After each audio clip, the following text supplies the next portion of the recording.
Hey everyone, and welcome to Chef AJ and Friends. I'm your host, Chef AJ, and today is the second Wednesday of the month, which means it's time for Hammer Your Way to Health, a live Q&A with Dr. Alan Goldhamer, where he answers the questions that you have submitted to us in advance. Community members get top priority on their questions. Please welcome him back to the show. Hello, Dr. Goldhamer, and how are things at the TrueNorth Health Center?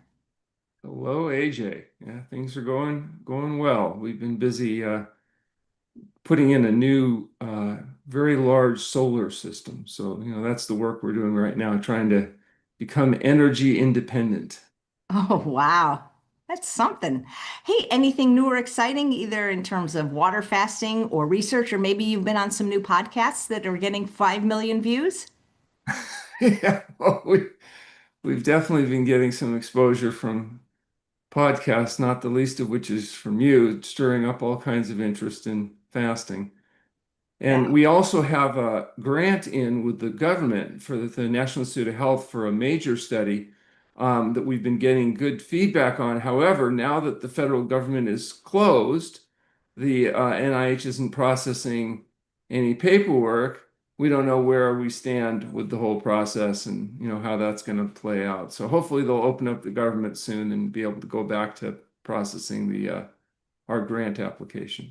Do you find any difference between the patients and the outcomes depending on how they found you? And what I mean by that is you like self-selected, highly motivated patients. And people that come from myself or Dr. Joel Furman or, anyone in the plant-based world, they kind of know that water fasting isn't the be all and end all, that they have to keep up the healthy lifestyle habits afterwards. But when people find you on these podcasts that aren't plant-based, do they often feel like, okay, they're just going to fast, overcome their disease, and then go back to their previous lifestyle? Well, they have to get a lot more work on our part educating people when they don't come from Chef AJ.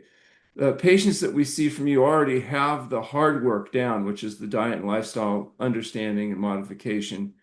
Not everybody's doing absolutely everything they should be doing, but they all understand what they should be doing, and they're, generally sympathetic to it. People that we're seeing from the kind of outside world are often looking for magic. They want the benefit of fasting, but they don't really understand that they might have to make changes in their diet and their lifestyle in order to be able to sustain the results. Because fasting is not a cure, it's a tool and a management strategy. There's no like you do the fast, and then you can go back to eating greasy, fatty, slimy, dead, decaying flesh, highly processed foods and still get a good outcome. It's a tool to help people make that transition to a higher level of state, but it's completely dependent on healthful living in order to sustain the results. And that's a tough message for a lot of people. What they want to believe is that they can overcome their problems, but without actually having to do, the hard work. The people that I see that have been working with you, AJ, understand all about that hard work, and they're just looking for that facilitation that can provide. And it's a whole lot easier to do, once you've made the diet and lifestyle changes. But so is there any benefit to fasting or even losing weight if you're going to go back and keep doing the diet that caused the disease or the excess weight? Well, surprisingly, there is because even people that, they do the fasting and they can often get tremendous relief, normalization, and it takes sometimes a long time for them to get back as miserable as they were before. And then the other thing that happens is once they get well and they go back to doing their poor habits and they get sick again, it really sinks in that, oh, maybe there's more than just the fasting. They also have to make these changes. And it's just like after you hit somebody in the head 4 or 5 times with a hammer, sometimes they'll start ducking. That's funny. All right. Well, you ready for some questions? Sure. All right. The first one from the community is from Tina. Dr. Goldhammer, I've heard you mention a couple of times about an upcoming large-scale study which will follow a large cohort of subjects following a whole food plant-based diet and healthy lifestyle for the rest of their lives, possibly called something like the Navigator study. Has this started? What prerequisites or characteristics are you looking for in subjects, and how can someone apply to join if they qualify? Okay, so the Navigator studies, the basic idea is to get several thousand people that we track basically forever. And the qualifications are that they're willing to honestly report what they're doing, good, bad, or indifferent. It doesn't make a difference from the study perspective what you're doing as long as you accurately are willing to report it. And we have validated questionnaires that occasionally people fill out. So, because we want to know what they're doing. And the reason is what we're trying to discover is what actions work the best at avoiding the debility that comes up people's in the last 20 years of their life. So it's making the quality of their life excellent from beginning to end, rather than spending the last 20 years of their life debilitated. And we believe that diet, sleep, exercise, and fasting are all useful tools at not only reversing disease when you have it, but in preventing disease from coming up to begin with. And that's essentially what we're trying to evaluate. And so the people that are very compliant will help us because they'll live a long and healthy life, and we'll be able to prove that, in fact, that's helpful. And the people that aren't compliant will also help us because we'll be able to tell the difference between high compliance, less high compliance, and poor compliance. And right now, what we're trying to really discern is how strict you have to be to get that really good long-term outcome. So the Navigator study will be very novel, it'll be interesting, and it'll be of benefit to the people that are participating because we'll have built in a lot of ongoing support, education, inspiration, and intimidation to help motivate people to make and maintain the diet and lifestyle changes. So hopefully we can get some good long-term outcome. Do you have any predictions or projections on what the study will determine? Yeah, what we're thinking we're going to be able to do is develop non-invasive diagnostic tools that'll help us determine, you know, who would benefit from this type of intervention, when they're benefiting from that intervention, how frequently or how intensively should it be applied. And also the conditions that tend to be responsive. In other words, the kind of people that are sick, who's going to get well, who's not going to get well, who would benefit from this type of intervention. Um, as far as our process and our progress has been delayed a little bit because, we can't get approval of our stuff until the federal government reopens and NIH begins to work again. In order to do a study, there's a number of requirements, not the least of which is financial, but also in terms of human subjects committee approval, et cetera. So we will hopefully complete some of the necessary developmental work so that next year we'll be able to begin recruiting at some point. But when, I don't know. The good news is anybody that has subscribed to our newsletter, we have a free newsletter we send out, will be notified. Everybody will qualify that's willing to be honest in their reporting. So it's not going to be dependent on age or condition. It's mostly just about working with people that are willing to give us accurate feedback. Well, how, I'm not sure what word I want to say, strict or compliant, do you think a person needs to be? Do you ever feel like there is a downside to dietary perfection?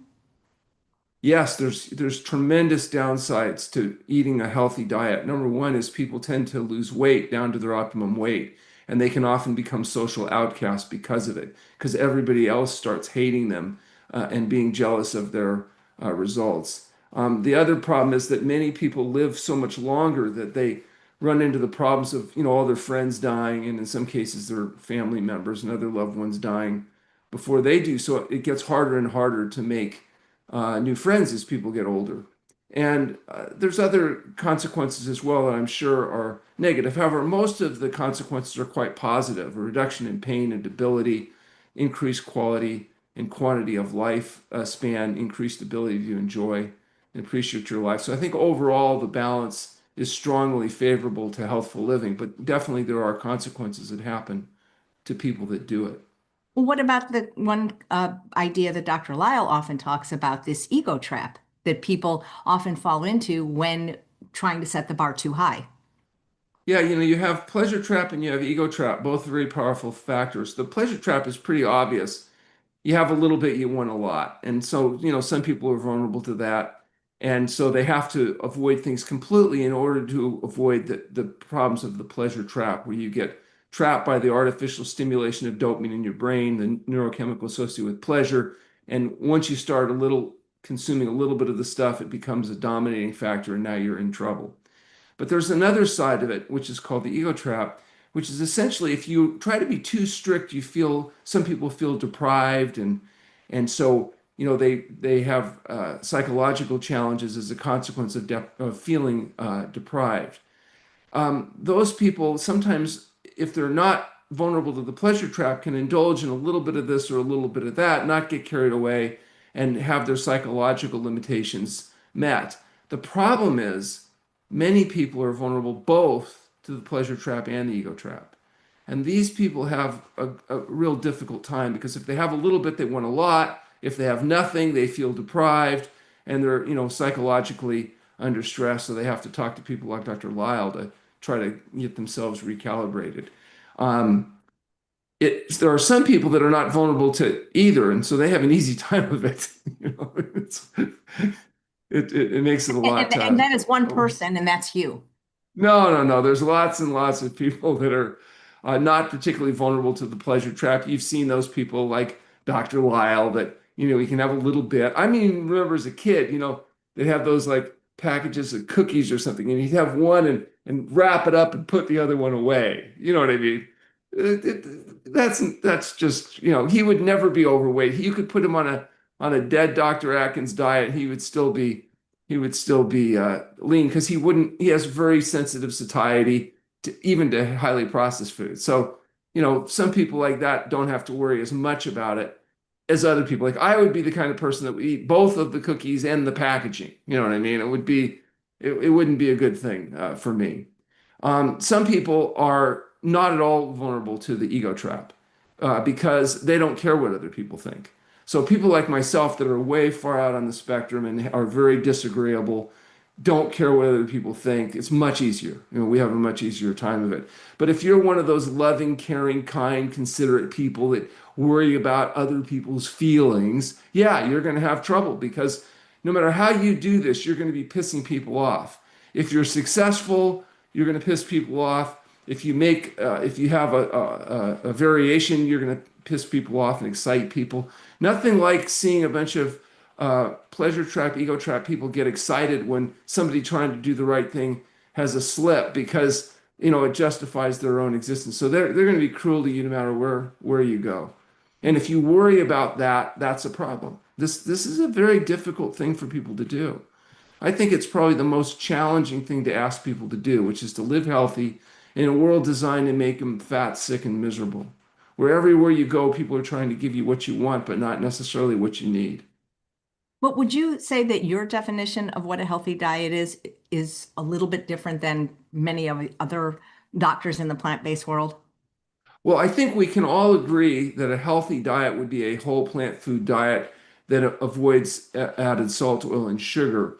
But what I don't think they agree on is what's practical. They don't consider a very strict, exclusively whole plant food, SOS-free diet practical because it means people have trouble eating out. It means people have trouble eating over. It means people have trouble socially. It means people have trouble with the pleasure trap. It takes a certain amount of discipline and awareness. And, frankly, most doctors don't have patients that are willing to quit smoking, let alone change their diet. They don't have people that are willing to get enough sleep and exercise, let alone change their diet. And most doctors themselves won't change their diet. So, if you're caught in the ego trap and the pleasure trap, it's very hard to advise other people on how to make changes. Think about a physician that's a 2-pack-a-day smoker and is trying to convince his patients to quit smoking. Probably not as successful as the person that, is a non-smoker. And the same thing, if a doctor's 50 pounds overweight trying to tell people how to eat well, they're probably not going to have as much credibility or success as people that are actually practicing what they preach. But has there ever been a large group of people that followed a strictly whole food plant-based SOS-free diet in human history? Well, yeah, I mean, you think about it, human beings for 200,000 years, AJ, ate exclusively whole plant foods. It may not have always been vegan, because if they had gotten the opportunity to get exposed to increased caloric density animal-based foods, they would have eaten it. But as a percentage of their calories, for most cultures, it was a very small percentage of calories. These were celebratory foods. These were not, routine staples. And so for almost all of human history, we ate an SOS-free diet because for most of human history, there was no ultra-processed foods. It's only in the last 200 years that we began to be able to introduce these ultra-processed and chemicalized foods into the diet. And it's only been relatively recently. For example, high fructose corn syrup, only around since 1986. So, I mean, this is all relatively recent that we've transformed our population from being essentially a whole food based diet into an ultra processed food diet where 70% of calories come from ultra processed food. Well, so mm, is it the processing of the food that's worse than even having some animal products, in your opinion? Because you're saying Oh, that. I don't think there's any question from a weight standpoint. Ultra processed foods are dramatically more vulnerable. The use of sugar, refined carbohydrates, and all the chemicals that we put into the food that alter our microbiome and affect our immune system and stuff are significantly more detrimental, in my opinion, than, for example, people that were consuming, say, small amounts of animal food. I think the less animal foods you eat, the better. But animal food is a whole food. In other words, you don't have the same pleasure trap issues if you want a non-raw beef, you're not going to get fat because you have raw beef. It's going to be the salt and the sauces and all the stuff that are going to be the principal issue around the obesity. For example, 100 calories of meat registers like 100 calories. So it has relatively normal satiety feedback. But 100 calories of refined carbohydrates, forget about it. So if you're trying to lose weight, that's why people can go on these dead Dr. Atkins diet and lose some weight for a while. Because frankly, they're already eating animal foods. They're just getting rid of the refined carbohydrates. So it may not be the best long-term health strategy to include animal foods in your diet, but it's not going to be a rate limiting factor in terms of weight loss for most people. So we got to differentiate. You know, can you eat small amounts of animal and still maintain a healthy weight? Of course you can. That's entirely possible. It's much more difficult to maintain weight when you're using ultra processed foods than when you're maintaining animal foods in the diet. The problem is animal foods do a lot of other things besides just make you fat. They also increase your risk for cardiovascular disease and diabetes and cancer and all kinds of other problems. And then there's a whole other aspect of people eating animal foods in terms of the hormonal and the contamination issues. A calorie of animal food could have anywhere from 2 to 1,000 times the concentration of environmental toxins that, say, plant food would, because of biological concentration, the ability of animals' ability to concentrate, build up this materials in its tissues. And then there's also issues like moral, ethical, and spiritual concerns. Some people feel that it's not nice to take sentient creatures and torture them all their life and then kill them and eat them if you don't need to, because it doesn't help you get into heaven or whatever. So or some people they want to save the planet from destruction, and so they know that animal husbandry is more responsible, for example, than the internal combustion engine for global warming and some of those factors. And so they'll argue you should be vegan to save the planet or to save the animals or to do all kinds of other issues. But it's also relevant. You want to avoid animal food to save your own health. But it just may not be the same risk factor for obesity as would be ultra processed foods. Okay. Well, would you disagree that there are some people following other plant-based programs that maybe include small amounts of sugar and salt and even flour, but not oil, that are still losing weight and reversing their Well, lifestyle of disease? course you are. I mean, when you go from a standard American diet and you make any change, I mean, my goodness, almost anything will improve your, weight and health ratios. So and again, sometimes if you're only worrying about it short term, there's lots of things you can do to lose weight short term. You can cut your leg off at the hip. That's 40 pounds. But that doesn't necessarily mean it's a good long-term health strategy. People take methamphetamines and cocaine. They lose weight. Heroin addicts sometimes will lose weight. Alcoholics may lose weight. Losing weight is just one of the parameters.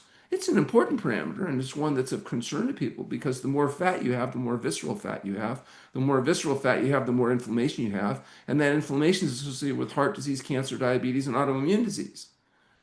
And so, and those are the common causes of death and disability. So, yeah, you don't want to be fat and you don't want to have visceral fat, but there's a lot of other issues besides that you have to be worried about. Well, how do you define an SOS-free diet? And the reason I ask, and not to mention any names, but there are people that have told me, or I've been to conferences, or I've heard about cruises that say they're SOS-free, but they're serving things that at least I know aren't on your meal plan. For example, bread with gluten. For example, alcohol and coffee. For example, chocolate. For example, nutritional yeast. How do you classify those? Because can you be Well, SOS-free and still yeah, eat those things?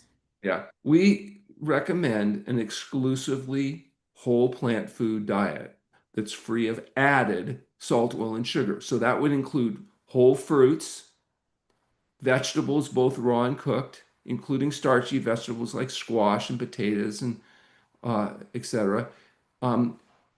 minimally processed whole grains, so things like brown rice and quinoa, but and then beans, and then portion controlled amounts of nuts and seeds. And we don't want you to get too carried away with a really concentrated food like nuts, seeds, avocado. We recommend limited quantities of those.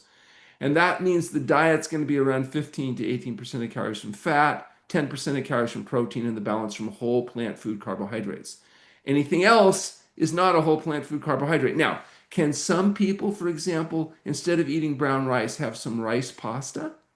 Well, if weight's not a concern, you could do some rice pasta and get away with that. Why would you not want to eat rice pasta if you're on weight? Because what rice pasta has 1,500 calories a pound per serving versus 500 calories a pound for brown rice because it's highly processed. So it's not a whole rice pasta is not a whole plant food. It's a whole plant food that's been highly processed. Can some people eat processed foods and still maintain weight and health? Yes. But if you're overweight, it may not be you. So you have to know your own limitations. Now, for example, with kids or athletes or people that burn a lot of calories, sometimes I like to use some more processed food like rice pasta or corn tortillas or things of that nature. They still may be free of added salt, oil, and sugar, but they're more highly processed. Or carrot juice instead of just carrots. Why would we do that? Because for some people, the problem is getting enough calories into them. And with kids, my goal is to always get enough calories in so when they go to school and they're exposed to that federally subsidized school lunch program, they're too full to eat it because that's, toxic waste that disguised as lunch. So, sometimes you might want to use highly processed foods. There's some people, AJ, that can't get enough calories in for whatever reason. Maybe they're dealing with health concerns, digestive concerns. You need more processed food in order to get enough calories in. And for those underweight people, sometimes we'll purposely process, it's blended salad instead of whole salad. It's carrot juice instead of carrots. It's rice pasta instead of rice, so that we can get them to eat enough so that they don't disappear on us. For most of us, we're trying to maintain weight or lose weight, but not everybody. Some people we're trying to gain weight. So you have to change your processing in order to be able to meet those goals. So, in your opinion, these items I mentioned that people that are saying they're SOS-free eat, let me just go, please let me finish, go over one at a time. Alcohol, coffee, chocolate, nutritional yeast, and miso. Are are these SOS-free items if they make them in a Not at all.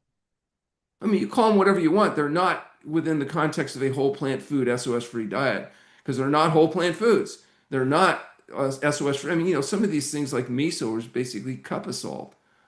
Extremely concentrated sodium. Coffee contains a highly addictive nervous system stimulant. Alcohol, it's cancer juice. I mean, that's ridiculous to consider alcohol some kind of health food. That's bordering absurd. well, what people are asking, what about sourdough bread? So is bread completely off the table? Well, so bread, first of all, most bread has SOS added to it, so salt, oil, and sugar. If you don't add salt to bread, of course, you have a very, very short shelf life, don't you? They got matzah, Um, right? So yeah, and if you take out the salt, oil, and sugar, you get matzah. They call matzah punishment on Passover. It's certainly not something I would recommend. Even matzah is a highly processed food. So the goal with a whole wheat matzah would be to gain weight. So the question is, how much weight do you need to gain? And then we'll try to figure out the most healthy way of trying to increase caloric density. But mostly it's just people trying to stay in the pleasure trap and pretend that they're not. And so it's a let's pretend game. Got it. Thank you. So back to the study, Colleen would like to know, does a person have to be 100% healthy to participate? Or if they had some type of illness, is it okay to participate? Oh no, we're going to want to have both healthy people and people that have health challenges. The biggest problem for us is not going to be finding sick people. There's lots of sick people. The biggest challenge is finding healthy people because healthy people are very rare. Only 12% of the population is metabolically healthy now, and that's going down by the day. So our biggest concern is we won't find enough healthy people that want to stay healthy. We have no doubt we can find plenty of sick people. Yeah. There's a viewer writing about her brother-in-law. I guess he was just diagnosed with a certain kind of cancer. I'll look that up in a minute. But I guess he's resistant to changing his diet. And she wants to know, is there a way to start slowly or some food he recommends to add to this diet to start slowly changing his diet? He doesn't drink alcohol. Yeah. So you can start as slow or quick as you want, but if you've already got cancer, you probably don't have a whole lot of time to be messing around. Because the truth is, even for people that are really diligent and do everything right, having cancer, depending on the type of cancer, is a real burden. And even your best efforts aren't always enough to extinguish the progression of this disease. And so I wouldn't like say, well, I know it's difficult to make changes, and I've got this cancer, so but I think I'll take the next 5 years to try to make the transition, because you may not have 5 years in order to make the transition. So I would say sooner rather than later. But again, some people it's going to be difficult. They're so bound up in the ego trap. If you try to take everything away, they'll be so distressed psychologically that they may have difficulty with adherence and compliance. So let's talk about what we would do first, second, third, and fourth, maybe the most important things. Number one on my list would be alcohol and drugs. So, they tend to have the most devastating short-term effects. So smoking, drinking alcohol, utilizing drugs, including marijuana and THC and its byproducts. Number two, dairy products. I think of all the foods that people eat, dairy products are probably the most detrimental in terms of short-term symptoms. Third are refined carbohydrates and ultra-processed foods. I treat dairy products as an ultra-processed food too, because it's both an animal food and an ultra-processed food. But ultra-processed foods, which include your salt, oil, sugar, fried foods, all these ultra-processed foods. Um, and so getting rid of all of those, at least first step. Then if you have to fuss about some of the fine tuning, maybe you can take a week or two to do that if you're wanting to spread the transition out. I apologize. I had the diagnosis wrong. It's not cancer, it's cirrhosis, and the person doesn't drink alcohol.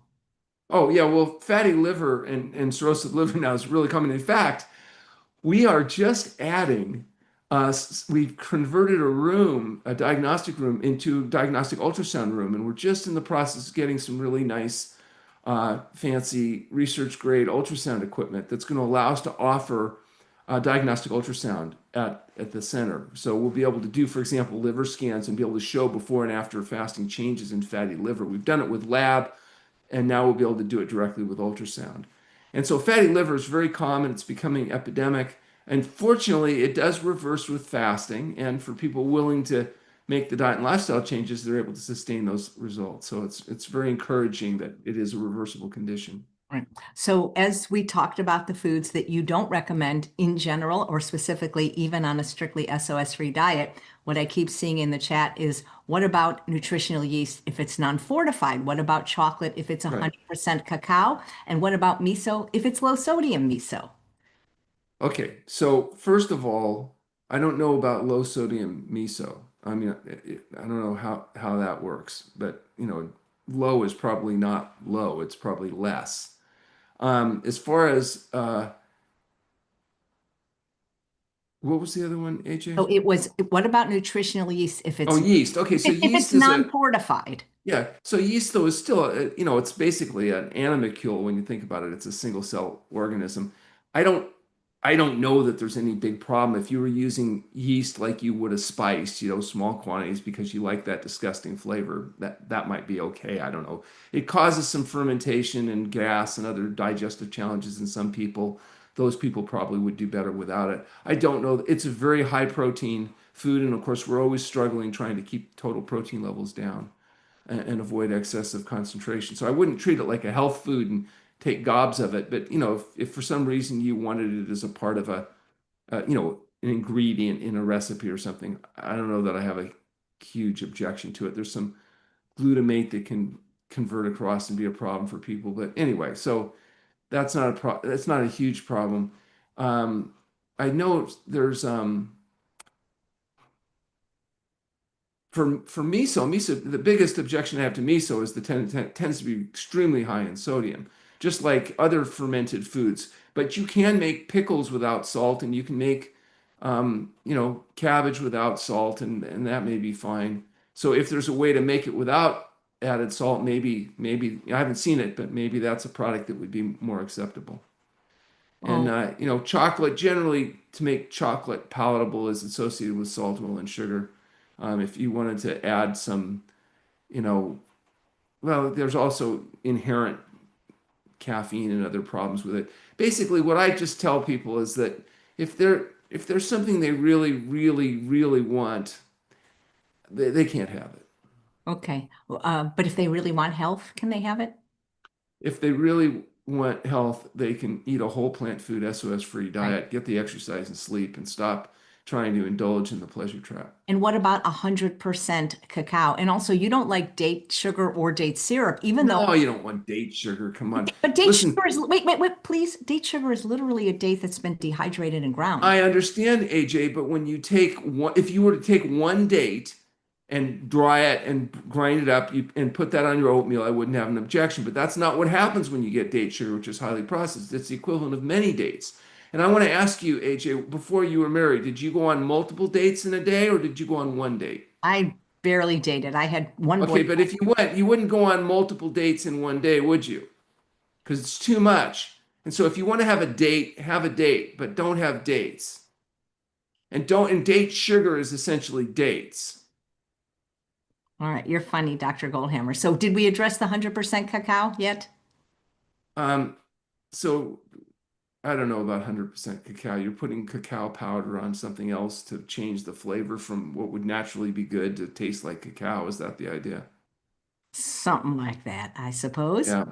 All right. Well, if you want to just gnaw on raw cacao, I don't know. Good luck. It's not certainly something I would be recommending as a routine part of the diet. All right. Well, thank you, Dr. Goldhammer. So let's get back to the previously submitted questions. The next one is from an anonymous person who says, I love Dr. Goldhammer. For someone whose primary goal is to give up alcohol completely, is water fasting good therapy? And how long of a fast, roughly, for someone who is Yeah. just a social drinker? So whatever method you need to quit drinking, that's a good method. Fasting has some advantages when it comes to withdrawal from alcohol. Excuse me, let me just turn this off. Alcohol has, I mean, alcohol. Fasting has some advantage to alcohol because the withdrawal effect is dramatically facilitated. Basically, people coming in off alcohol oftentimes just sleep for a day or two and then they're physiologically free. Same thing with nicotine. People that are smokers, a lot of times, by the second or third day of fasting, they're not really having any physical cravings anymore. Now, some people say it's because they're so miserable from fasting they don't think about the cigarettes or the alcohol, but I don't think that's really the truth. The fact is that those processes of detoxification just happen in a much more rapid way in fasting. But we try to get people off of alcohol and cigarettes actually before we even start fasting. It makes their fasting transition much easier and they're far less miserable during the Great. first couple days. All right. Then they can always, this individual could always call and have his free health consultation with you if they fill out the health history questionnaire on the Yeah, website. for people that go to TrueNorthHealth.com and complete the health questionnaire, we offer a free phone conversation to kind of point them in the right direction, make sure they're good candidates, give them some good general advice, and I'm happy to do that. Thank you. Okay, this next question is from Joy. Dr. Goldhammer, what do you think about red light therapy for bodily aches and pains, wound healing, and its benefits to the skin? Well, I'm interested in infrared and I'm trying to find reliable and supportive research that supports it because I'd like to consider offering it as an option. I haven't quite gotten convinced yet, uh, but that's on our active investigation list. Okay, thank you. And this little bit long question from Victoria. My physical therapist said he has figured out the reason for my visits to him the past 5 years for my torn meniscus, fractured wrist, and humerus is because I don't get protein from meat. There was no use telling him the food I eat contains protein since he doesn't like vegetables, beans, or fruit. I felt sad and now unsure this is the best way for me to eat. For decades, I had eaten vegetarian, and then about 6 years ago, I eliminated dairy, and my family does not agree with me, nor do my doctors, and now my physical therapist. I am 79 years old. Am I really doing what is best for me, eating plant-based? Have I harmed myself? I'm concerned. Yeah, so the physical therapist is mistaken. The problem is not a lack of animal food in the diet. I don't know what your nutritional status is, so I need to take a look at your diet itself to ensure that you're getting a well-balanced diet. but it is absolutely desirable to eat a whole plant food diet. And particularly for 79-year-old female, you definitely want a protein adequate diet, which is essentially impossible not to get if you're getting exclusively whole plant foods. But you also need to be careful about animal foods because it'll increase your risk for osteoporosis, heart disease, cancer, and other downstream issues. So I would absolutely not use the physical therapist for your principal nutrition advice. What I'd prefer you do is do a consultation with one of the doctors from the TrueNorth Health Center who can review your history in detail, give you some good, sound nutritional advice that'll be protein adequate, but avoid the downstream consequences of animal food excess. Thank you. Okay. And when we were talking about this question in the protein, there actually was another question that came into the chat from Jan. What are your thoughts on vegans needing to increase plant protein to support muscle growth as we lift weights in our senior years? Because a lot of the vegan personal trainers are having their clients eat more beans, whether it's tofu, more protein, either tofu, beans, or sometimes protein Right. powder. Well, I wouldn't use protein powders for anybody. I would suggest that you want to get about 10% of your calories from protein. I don't think that's going to uh, be substantially different depending on age. But as you work out more, you eat more, you'll get more protein as a consequence of your increased caloric intake. I think that there's a lot of errors of attribution are made. Some of the meat consumption will result in faster muscle gain, but it's probably not the protein as much as it is the steroids that are inherent in the contamination in animal products. We give animals a lot of drugs in order to get them bigger faster, and those do carry over to people. It's one of the reasons why you see dairy proteins being so detrimental, particularly in our younger girls who are now menstruating much earlier and reaching sexual maturity earlier, having increased risk for cancer and other problems as a consequence of the materials that are in cow's milk. So, lots of misconceptions and errors of attribution that are being made. Kind of hard to counter that because they're very enthusiastic about it, especially when they're selling their protein powders and pushing those ideas. But I just completely disagree with them. And so, in my opinion, does the majority of the scientifically based nutritional literature out there. And thank you. One of the viewers is asking about Chinese red date. I think it's just a type of a date. Yeah, well, red dates, brown dates, dates are dates. They're very concentrated. Dates are whole foods. When they're dried, they become concentrated. And when you grind them up into sugar, they become ultra concentrated. And so again, if you want to have a date, but don't have dates. Okay, thank you. All right. So then the next question that came in line, let's see. Okay. It's a viewer named Trojans First. I like getting lots of anthocyanins, flavonoids, and polyphenols, etc., into my diet, but this doctor isn't into any of that. I'm more of a Dr. Greger type. So, what do you say about flavonoids, polyphenols, and anthocyanins? Well, there's about 1,000 different known beneficial chemicals that are inherent to whole plant foods. So, eat your berries, eat your greens, eat your tomatoes, eat your foods that have these tremendously beneficial components. But I want to make a point. It's not just the individual chemical components that make a whole plant food diet so valuable. It's the integrity of the diet as a whole. It's the whole food diet that is the powerful, not just the individual components in the diet that we need to be focusing on. And taking those components out in form of supplemental nutrition is not the same thing. And I refer people to one of my heroes, T. Colin Campbell, who's written a number of excellent books, a new one which is coming out shortly, and particularly the book Whole, which really talks about the benefit of whole food versus the chemical components that make up whole food. Thank you. Video of 1,000 Nights would like to know why there are so many SOS-free vegans that are heavy. Well, because SOS-free vegans, number one, maybe that's why they became vegans, just to try to lose weight. And not all SOS-free vegans are limiting their diet to SOS-free. And some people, even SOS-free vegans, there are some people in our society that have a much easier time holding and gaining weight, and those people are called women. And women, are full of estrogen, and they're able to hold on to fat much more efficiently even than men are. And also, I want to point out that diet's important. It's the dominant factor, but also exercise, sleep, stress, There's lots of things that are associated, thyroid function. There's all kinds of downstream reasons why people would hold fluids, hold fat, and carry extra weight. Generally, people that are overweight eat too much.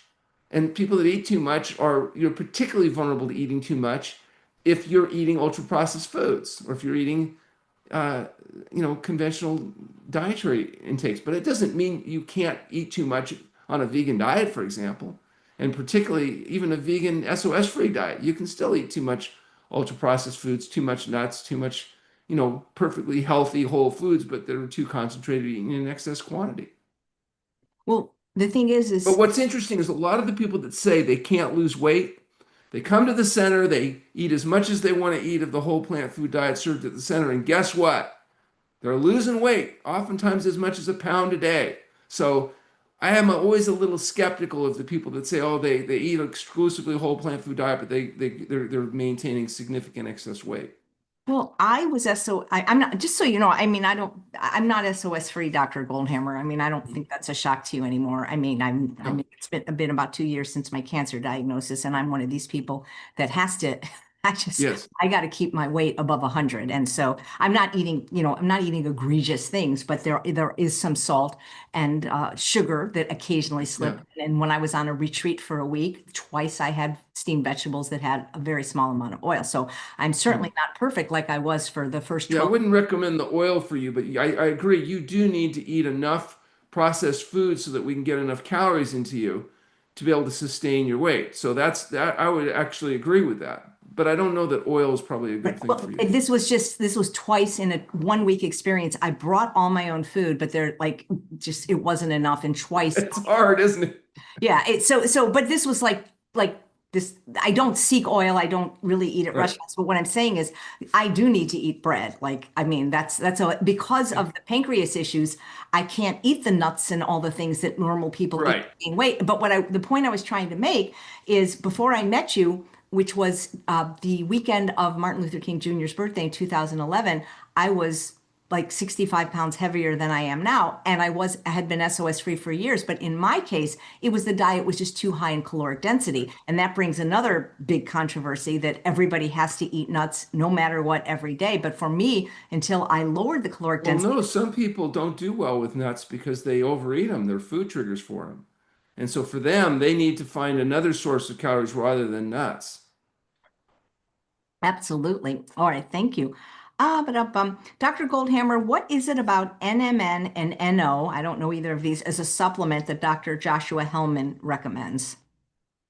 Well, yeah, most of this is just, as far as I'm concerned, unmitigated hooey. So they're trying to, they're looking at nitrous oxide and other things that are supposed to stimulate things. This is all about how to try to get healthy without actually getting healthy and doing what it takes to get healthy.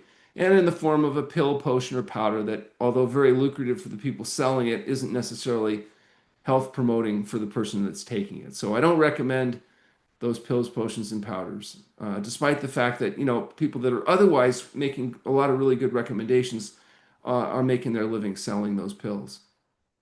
Great, thank you. And oh yeah, this is an interesting question. It's about being called. I can't find this one, so I'll maybe go to the next one. Sorry about that. They're being texted to me. Here it is. Mr. Kennedy, why am I always cold after going whole food plant-based, even at the same weight? I find that because I was cold. I'm hypothyroid. I was cold when I was heavy. So I think that some people just are cold. Well, also, I think there is a difference in the nervous system's response to different diets, and some things may cause more central circulation and less peripheral circulation. I know there may be metabolic issues. I think it would probably varies individually. I don't find, though, that people on a healthy diet have problems regulating their body temperature, but without the extra fat, you definitely have a lot less insulation. Yeah. We get this question a lot. What are your thoughts about fasting mimicking diets from Dr. Walter Longo? Walter Longo. Well, I evaluate other researchers' intelligence based on how much they agree with me.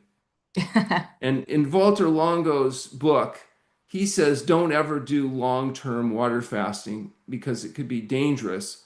But he has one caveat. And he says, unless you do it at the TrueNorth Health Center. And so I consider Walter Longo a genius. That's funny. So, And but he's also made intermittent fasting mainstream, and because he learned to monetize it. He invented Prolon, which is a substance you take 5 days a month that results in a fasting mimicking effect.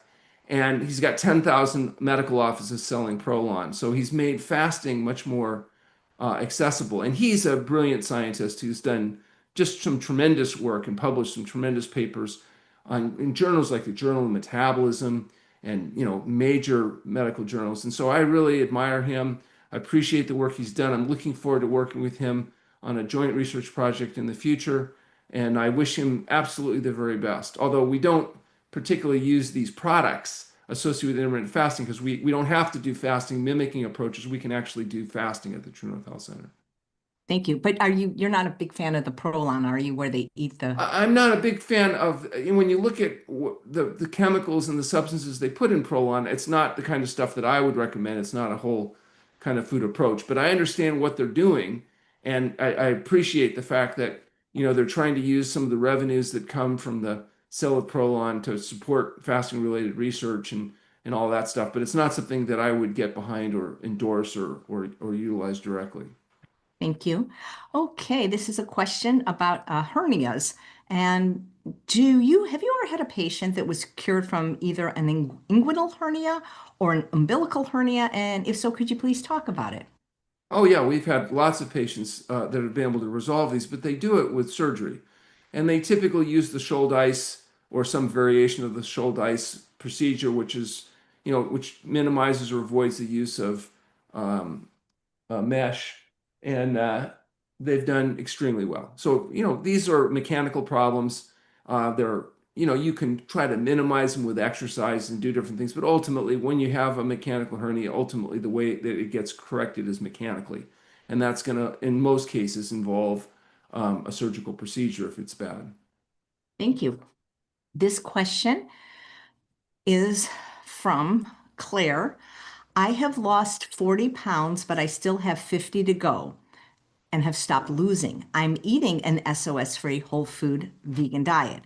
Is it possible that eating too much food is causing me to plateau? How do we know how much to eat, and how do you suggest to get the scale moving again? Yeah, well, there's three things that are important for weight loss. Number one is you got to get enough rest. So if you're not sleeping adequately, that's something you want to fix. Number two, you need exercise. Walking, hiking, biking, swimming, stuff like that will really help with the rate of weight loss. And then you have to eat enough low density food that there's not that much room for the higher density food. And if you happen to be a female, that means you really got to be diligent about salad and steamed vegetables and be very careful about nuts, seeds, avocado, more concentrated foods, and avoiding refined carbohydrates, including some of the flour-based products.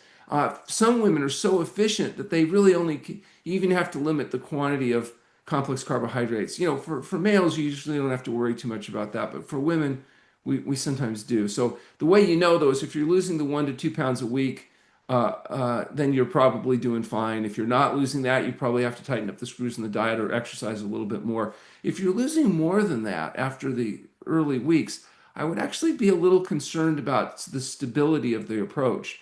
If you're trying to lose too much weight and you end up getting weak or having problems, that's not good for long-term success and adherence. So we like the slow and steady, consistent weight loss. Overall, we're expecting 1 to 2 pounds a week when people are making, appropriate dietary modifications. And if you're not losing that much, you have to eat more, but more salad and more steamed vegetables, not more of the concentrated foods. Thank you. A question about you personally, about your fasting habits, and how often do you fast yourself each year? I fast every day for 12 to 16 hours. And I fast once a year for a week, unless there's a problem, then I would go longer, but there really isn't problems. I've been very fortunate. I've been doing this approach since I was, teenager. And so it's, over 50 years of doing this. I'm 67, going to be, No, wait, uh, you're not 67. You're 66. I'm born in 1959, or I'm 66. I'll be You're, 67 yeah, in a January. couple months. So I'm Okay. almost 67. All right. So it's 50 whatever years of doing this. So I've been fortunate not to have illnesses and problems, and uh, but I hate fasting. The worst part of fasting is you can't play basketball and you have to rest, and it's kind of annoying. But I don't have problems fasting in terms of symptoms, but I just don't like the disruption in my life. Although actually I got disrupted anyway, AJ. I broke my thumb playing basketball. Is it Uh, broken right now? yeah, yeah. 2 weeks ago, I made a mistake. I hit a few too many outside shots, and the gentleman that was guarding me, who was a very good athlete but not a very good basketball player, decided to come after me when I was shooting a 26-foot, really far out shot, and came down, hit really hard on my thumb and broke it. So Did you get an that was, X-ray or did you just assume it was yeah, broken? no. So I splintered it up, and it's getting better now. So I'm getting movement back, My but God, it just you're not even wearing a little brace or anything, huh? yeah, no, I got a brace here, but I Oh my try gosh. to I want to get as much movement as possible. I don't want to leave it completely isolated because then you can end up with some scarring issues. So I'm trying to get mobility back in it. But I use bracing when I'm treating people. As a chiropractor, it's a bit of a challenge adjusting people with a broken thumb. But Is it anyway, is it painful? it's now about 50% less painful than it was. It was very painful the first couple weeks, but now Wow. it's starting to heal. Did you have to stop playing and are you not playing right now? I haven't played at all. I haven't been able to play at all.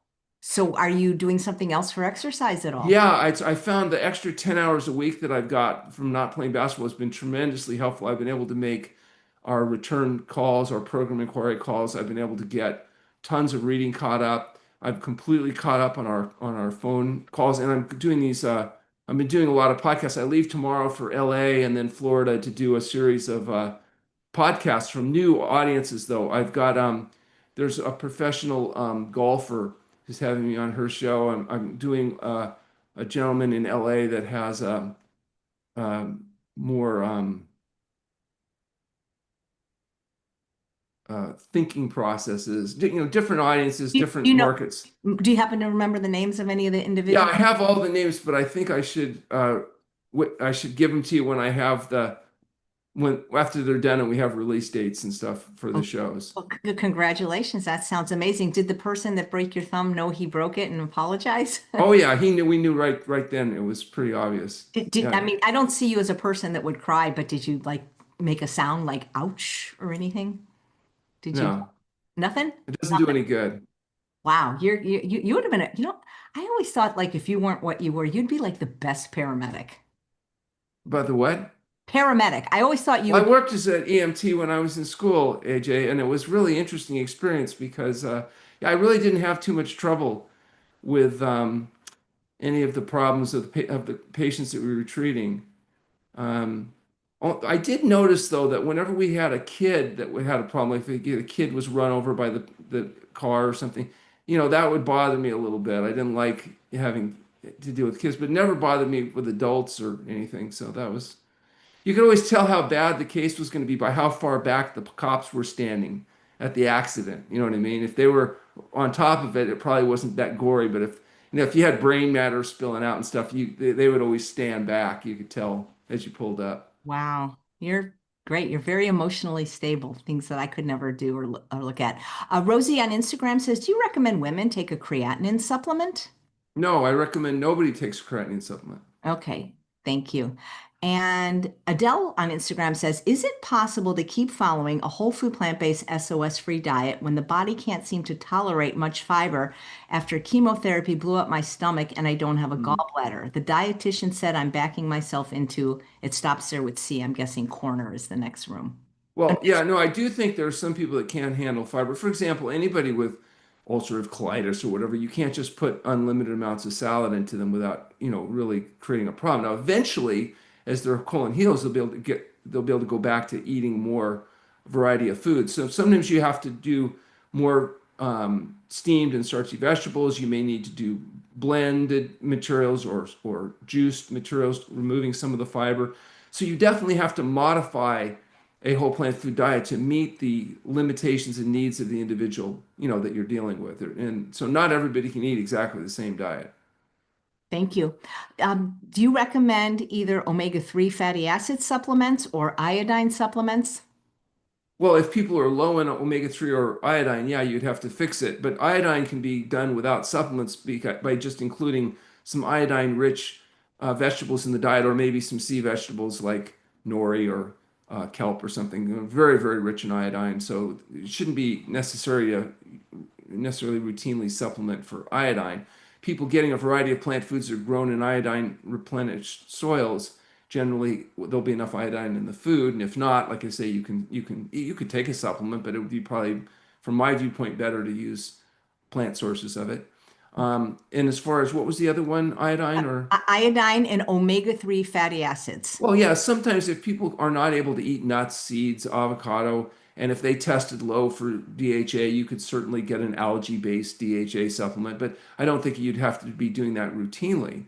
And like most supplements, sometimes things can cause more harm than good, so be careful with supplements. But you do recommend like B12 and maybe D for some people? I believe that vegans need to supplement B12 unless they're getting tons of bacterial contamination by eating, where meat eaters get it because there's lots of feces and lots of bacterial contamination in animal products.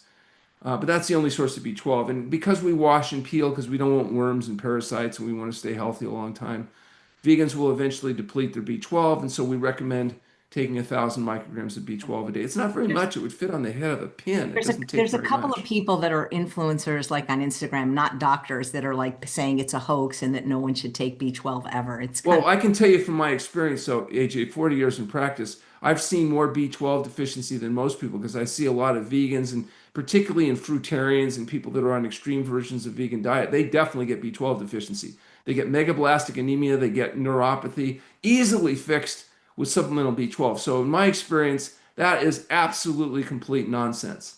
It's pretty easy to objectify, to measure, to monitor, and to correct. So, and B12 has a low risk profile. It's water soluble. So, other than, if you take too much, you're going to pee it out. Not going to be a huge issue there. Now, injectable B12 can cause problems. And so we don't recommend injectable B12. We recommend oral B12. And it's been successful in the patients that I've managed. So people telling you're not going to get B12 issues, that's I don't think accurate at all. well, anyway, we're not going to give the person a credence. But anyway, thank you.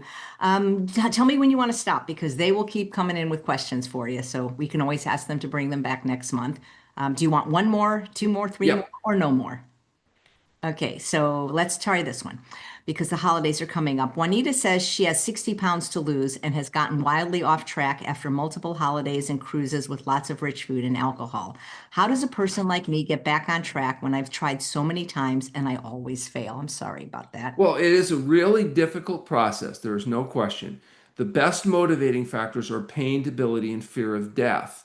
But it might be good to not have to wait until pain, debility, and fear of death motivates you. What I suggest people doing is if they're not able to do it on their own in terms of adopting a strictly whole plant food diet, come to TrueNorth Health Center. Let us put you through a period of fasting. Let us do what we call education. It's actually kind of brainwashing, and we'll try to get you motivated with the skill sets necessary so you can be successful and make us look good. Well, Dr. Goldhamer, thank you so much. I won't see you for another month, but I wish you a very happy Thanksgiving holiday. I'm sure you're going to be working that day, right?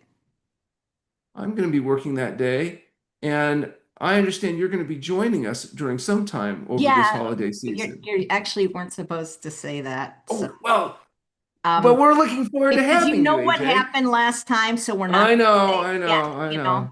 But we so are looking forward to having you. We're not God, mentioning specific. you were the one that told me not to say anything, and you just you I said know, it. but we're not going to mention specifically the day you're going to be there. But we're definitely looking Right, forward to having you with right. us Because over the holidays. we don't want people that are not needing Well, fasting. here's why I'm not too concerned right now, AJ, is because we've already got our fasting population pretty well stocked and booked right now. So we don't have a lot of capacity left anyway. So we're not going to get overwhelmed. The last time people knew you were gonna be there, we got buried. There's so many people wanted to Right. come and join you. And also we But at had the this people point, that it's were not a big problem because it's not going to disrupt the fasting protocol because we've got, we're pretty well right. And we had taken care of. people that were sneaking in, and even though there's no COVID, they were people Right. I know. sneaking in through the back door, and it's Yeah, we're not going to do that, but we are looking forward to having you come and join us over the is it the Thanksgiving or Christmas holiday that I'm you're not doing going to it? tell you because we Okay. can't tell Well, people because whichever it is, we're looking forward to you being with us, and it'll be, I'm sure the patients that are there are going to really enjoy the enhancement. once I'm there, I'll announce it so that people can Okay. watch me live for free because we say this every time. Maybe I should put it in the show notes. Dr. Goldhamer has generously live streamed almost every single lecture from the TrueNorth Health Center for years now. And me and Susanna, my lovely moderator who's helping in the chat, we have like a watch party together every Tuesday at 2 p.m. when Dr. Goldhamer speaks, and it's completely free. You just go to healthpromoting.com, sign up for a free account at TrueNorth Health TV. There's no strings attached, and every lecture that is being shown to the patients there, whether it's a cooking demo or a lecture, and there's usually 2 a day, sometimes 3, you can watch for free. So you can kind of, Absolutely.